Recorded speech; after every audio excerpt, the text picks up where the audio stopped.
For millions of Americans, the dream of owning a home feels more distant than ever. It's a cornerstone of the American identity, a symbol of stability and success that now seems to be crumbling under the weight of an impossible market. We all see the headlines, feel the pressure of skyrocketing rents, and watch as modest starter homes are listed for prices that would have been unthinkable a generation ago. It's easy to feel like this is just a natural, inevitable economic cycle, that the market is just doing what markets do. But what if I told you this wasn't an accident, that the housing crisis wasn't just something that happened, but something that was manufactured? Decades of specific, deliberate policy decisions, catastrophic blunders, and a profound shift in how we view housing have led us to this exact moment. A moment defined by a staggering national housing shortage that some economists estimate to be between 4 and 5.5 million homes. A moment where, for the country's poorest households, there is a deficit of over 7 million affordable rental units. This isn't a story about supply and demand in a vacuum. This is the story of how a series of choices made over the course of 70 years systematically dismantled the ladder of opportunity and turned a basic human need, shelter, into a speculative commodity. This is the story of how America created its own housing crisis. To understand how we got here, we have to go back. Way back to the aftermath of World War II.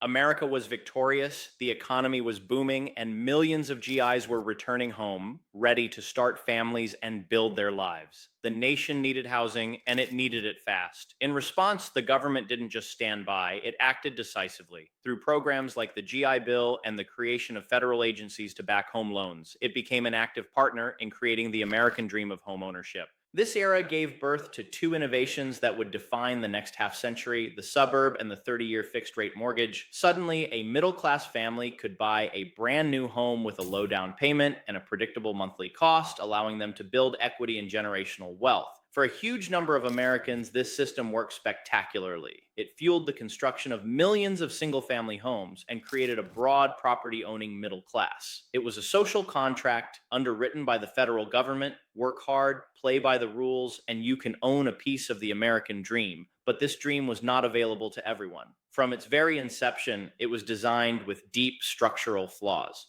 This is the first crucial act in manufacturing our modern crisis. The very policies that built the suburbs also entrenched segregation and inequality. The Federal Housing Administration, or FHA, was a key player. While it was ensuring mortgages for millions, it was also pioneering a practice we now know as redlining. The FHA created color-coded maps of American cities to decide where it was safe to ensure loans. Green-line neighborhoods were deemed desirable and were almost exclusively new, all-white suburbs. Mortgages flowed freely there. But neighborhoods where Black families and other minorities lived were outlined in red, labeled hazardous and starved of investment.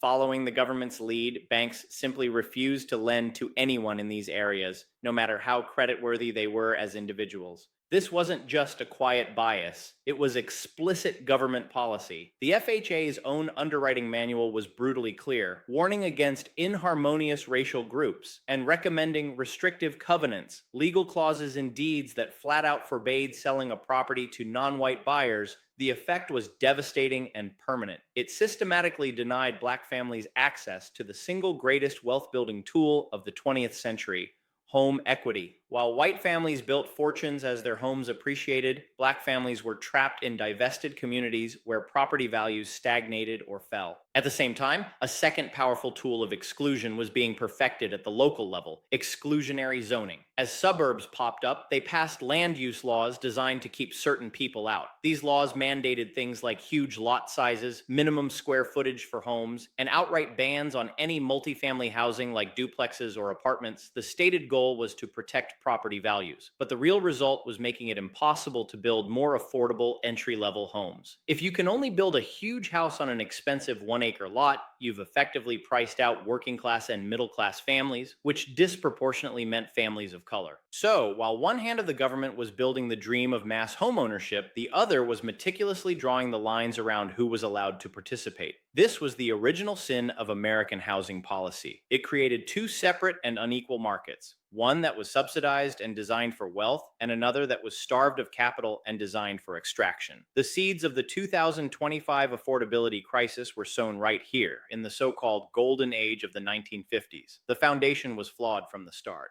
As we roll into the 1970s and 80s, the cracks that were papered over in the post war boom began to split wide open. The American economy, once an unstoppable force, was slammed by stagflation, stagnant growth combined with high inflation. For the first time, the steady climb of American prosperity faltered, and this had a huge impact on housing. To fight inflation, the Federal Reserve cranked up interest rates to insane levels. The dream of a 3% mortgage from the 60s vanished. By the early 80s, mortgage rates were soaring into the double digits, peaking at over 18%.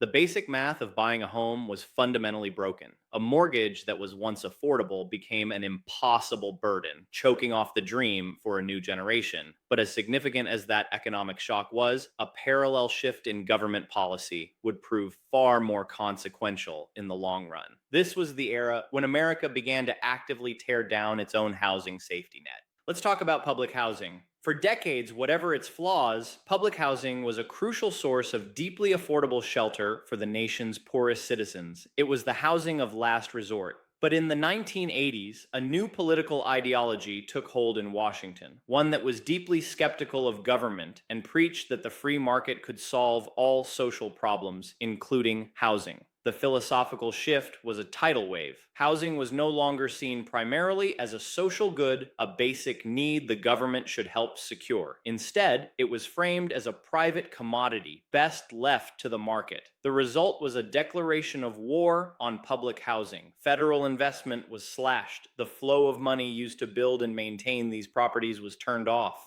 At the same time, another crucial source of low-cost housing was vanishing from cities, the single-room occupancy hotel, or SRO. For a century, SROs had been a vital rung on the housing ladder. They were simple single rooms, often with shared bathrooms, that offered a no-frills, affordable place to live for workers, pensioners, and people on the margins. They weren't glamorous, but they were a powerful defense against homelessness.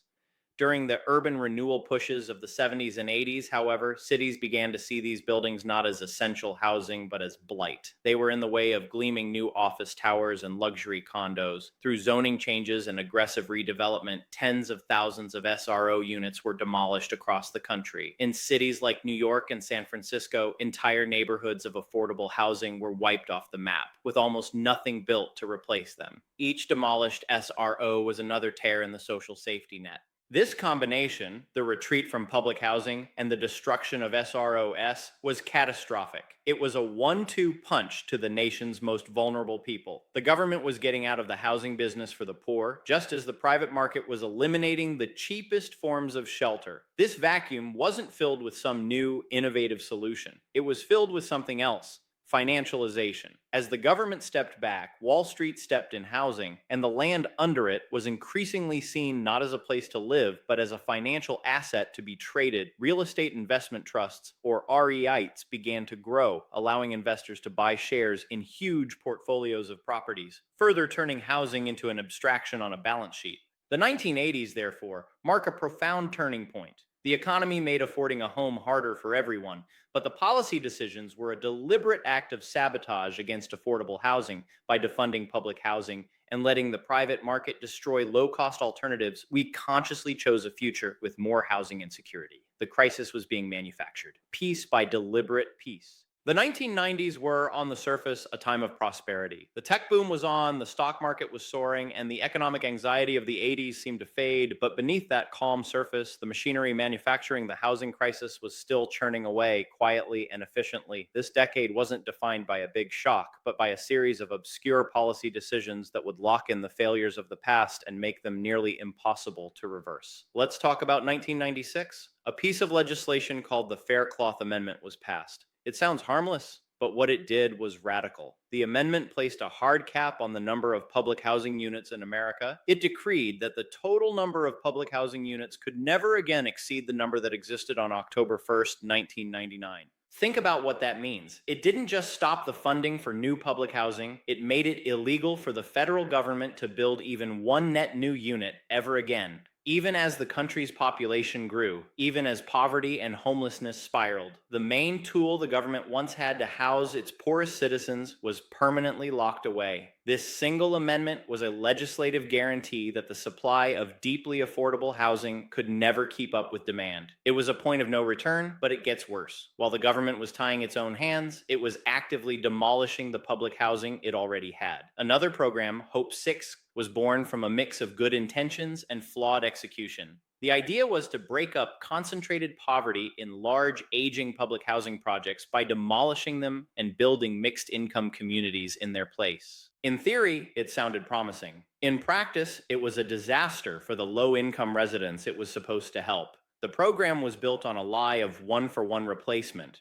For every unit of public housing torn down, a new one was supposed to be built. But it rarely worked out that way. Developers often found it more profitable to build fewer affordable units and more market rate ones. Plus, strict new screening criteria often disqualified the very residents who had been displaced. The numbers are damning. The Hope 6 program and similar initiatives led to the demolition of hundreds of thousands of public housing units. Far fewer were ever rebuilt. The net result was a staggering loss of over 400,000 units of public housing since the mid-90s. Let that sink in.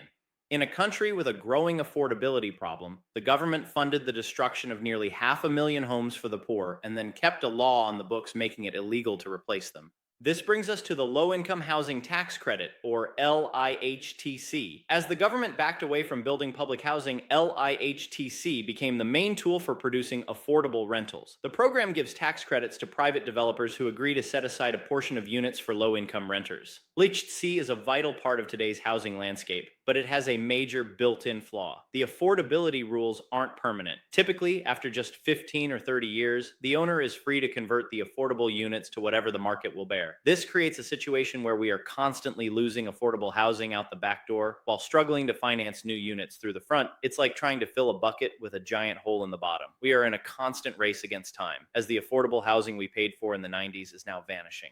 These three elements, Faircloth, Hope 6, and the impermanence of LIHTC, formed a toxic cocktail. This was the quiet, bureaucratic phase of manufacturing the crisis. It all happened through complex legislation and program mismanagement, but the outcome was the same. The government's ability to house its most vulnerable citizens was systematically dismantled, and the replacement system was designed with a fatal flaw. The stage was set for the final act. The spectacular housing market collapse in 2008 was not the beginning of our current crisis. It was an accelerant poured on a fire that had been smoldering for decades. The crash was a brutal, chaotic event driven by reckless lending. It triggered a global recession, wiped out trillions in wealth, and led to millions of foreclosures. But its most enduring legacy, the one that connects directly to the unaffordability of 2025, is what happened next. The lost decade of home building. When the bubble burst, construction ground to a halt. Builders went bankrupt, workers left the industry, and a deep paranoia settled over housing finance. For the better part of a decade, America simply did not build enough housing. From World War II until 2008, we had consistently built well over 1 million new homes a year to keep up. But in the 10 years after the crash, we fell drastically short. This prolonged period of underbuilding is the single biggest factor on the supply side of our current crisis. The math is simple. When you don't build enough of something people need, the existing supply becomes more expensive. By the time the economy recovered, we were facing a deep housing deficit that analysts now estimate could be as high as 5.5 million homes. This isn't just a problem in New York or California, it's a national crisis. This supply shortage collided with a powerful new force, the rise of the institutional investor. In the wake of the foreclosure crisis, large private equity firms saw a once-in-a-generation opportunity. They started buying up thousands of foreclosed single-family homes at bargain prices, not to flip them, but to turn them into rental properties. For the first time in American history, the suburban home, the very symbol of the American dream, became just another asset on a corporate spreadsheet. This had a twofold effect. First, it choked the supply of homes for sale to everyday families. First-time buyers suddenly found themselves competing with all-cash offers from multi-billion-dollar corporations. Second, it changed the rental market. These corporate landlords were often more aggressive with rent hikes and fees because their primary duty wasn't to the tenant, but to their shareholders' quarterly profit targets. While the for-sale market was being squeezed, the rental market was facing its own apocalypse. With millions unable to buy, demand for rentals surged. But just as with home ownership, we weren't building enough rental units either, especially affordable ones. According to research from the Harvard Joint Center for Housing Studies, the number of units renting for less than $1,000 a month has plummeted. At the lowest end, the situation is even more dire. The National Low Income Housing Coalition reports a deficit of 7.3 million rental homes for the country's poorest renters. For every 100 of these extremely low income households, only 34 affordable and available units exist. This is the direct legacy of the policies from the 80s and 90s. We stopped building public housing. We allowed SROs to be demolished. We created a tax credit program that was a leaky bucket. And then we stopped building almost anything for a decade. This created the perfect storm: massive demand, crippled supply, and a new class of corporate predators. The crisis was no longer a future threat. It was here. And so, here we are. In the mid-2020s, all the threads of this story have converged to create a perfect storm of unaffordability. Every part of the housing system is flashing red. The crisis that was manufactured over 70 years is now fully mature. Let's start with the cost of buying a home. For a huge portion of the population, it's a financial impossibility. Since the start of the pandemic, US home values have skyrocketed by over 45%, packing more than a decade of normal appreciation into just a few years. This has created a massive chasm between wages and housing costs. It now takes a household income of over $112,000 to afford the typical home in America. As a result, an estimated 57% of all US households, a staggering 76.4 million of them, cannot afford even a modestly priced $300,000 home. Layered on top of those astronomical prices are the highest mortgage rates in a generation. In 2021, you could get a 30-year mortgage for under 3%. As of mid-2025, that rate has more than doubled, hovering near 7%. This has a brutal effect on monthly payments. On a $300,000 loan, the difference between a 3% rate and a 7% rate is nearly $700 every single month. This has locked millions of potential buyers out of the market. It has also created the lock-in effect. Nearly half of all American homeowners with a mortgage have a rate of 3.5% or lower. They are effectively trapped in their homes because selling would mean trading their historically cheap mortgage for a painfully expensive one. This keeps existing homes off the market, strangling supply even further. So, if you can't buy, you rent.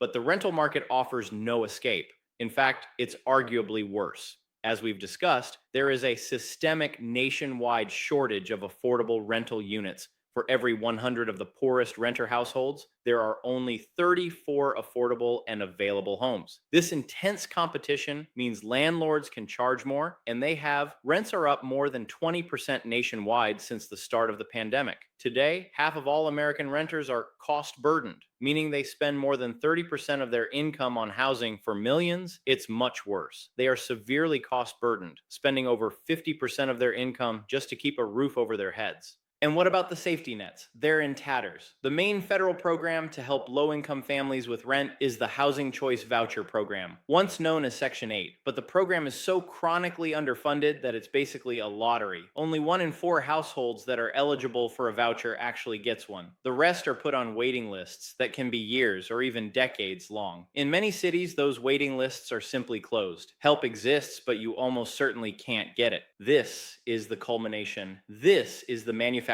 crisis in its final form. It's a feedback loop of failure. A chronic shortage of homes makes prices for both buying and renting soar. High prices and high interest rates push people into an already overwhelmed rental market. Restrictive zoning laws prevent us from building new housing that could relieve the pressure, and the public safety nets we once had have been systematically dismantled, leaving millions with nowhere to turn. This isn't a market failure, it's a policy-induced catastrophe. So, after this 70-year journey of policy blunders, how do we possibly begin to fix this? How do we unmanufacture a crisis? The task is monumental, but the most important thing to remember is this: because this crisis was created by policy choices, it can be undone by better policy choices. The problem isn't a lack of solutions. We know what works. The problem is a lack of political will. The path forward has to be a full-scale attack on the root causes. It starts with the most obvious problem. We need to build, build, build. We are in a hole millions of units deep, and we can't get out without a massive, sustained increase in housing construction of all kinds. The number one obstacle to this is local zoning. For too long, we have let wealthy communities use zoning as a weapon to block new development. This has to end. States need to step in and override the most restrictive local rules. Cities like Minneapolis, which ended single family only zoning, and states like Oregon and California, which have passed laws allowing small multifamily homes on lots previously zoned for one house, are showing the way. This isn't about bulldozing suburbs, it's about allowing modest, missing middle housing, duplexes, townhomes, small apartment buildings to be built in neighborhoods where they've been illegal for decades. One analysis from Goldman Sachs suggests that simply easing these land use regulations could add 2.5 million more housing units over the next decade. Second, we have to rebuild our social housing infrastructure. For decades, the very idea of public housing has been stigmatized and starved. It's time to bring it back. The first, most obvious step is to repeal the Faircloth Amendment. It is legislative malpractice to have a law that bans the creation of new public housing during a homelessness crisis. We need a new generation of well-designed, well-managed social housing owned and operated for the public good, not for private profit. And for the programs we already have, we need to fund them. The low income housing tax credit needs to be reformed to include permanent affordability requirements so we stop losing publicly subsidized housing. And the housing choice voucher program needs to be fully funded. It should be an entitlement, just like food stamps or Medicaid. If you are eligible for help, you should get it, period. This one move would lift millions out of housing instability overnight. Third, we must address the financialization of housing. We need policies that discourage predatory, large-scale corporate ownership of single-family homes. This could mean higher taxes on corporate landlords or right of purchase laws that give tenants the first chance to buy a property when it goes up for sale. The goal is to level the playing field, so a family looking for a place to live isn't outbid by a Wall Street algorithm. None of this is easy. Every solution will face fierce opposition from those who benefit from the status quo. But the alternative is to accept the future we are currently building, a nation permanently divided into a class of property owners and a permanent class of renters, where a stable home is a luxury reserved for the rich. We've traced the story from the post-war promise to the modern nightmare of unaffordability. We saw how the dream was exclusive from the start. We watched the government declare war on its own safety nets, defund public housing, and pass quiet laws to make sure it could never be rebuilt. And we saw how a decade of underbuilding after the 2008 crash created the supply crisis that haunts us today. At every step, these were choices. The housing crisis is not a natural disaster. It is the predictable outcome of decades of policy that prioritized the wealth of existing homeowners and the profits of investors over the fundamental needs of the American people. But the story isn't over. The final chapter hasn't been written. And knowing that this crisis was manufactured is the first step toward demanding that it be unmanufactured. I'm curious, what does the housing market look like where you live? Have you felt these pressures firsthand? Let me know in the comments. Sharing these stories is how we start to build a movement for change. This is a huge, complex issue. If you want more deep dives into the systems that shape our world, make sure you subscribe. And if you think this is a story that needs to be heard, please share this video. Raising awareness is the first and most critical step towards demanding real solutions. The American dream was built on the foundation of a home. The question we have to ask ourselves now is, are we willing to do the work to rebuild it for everyone?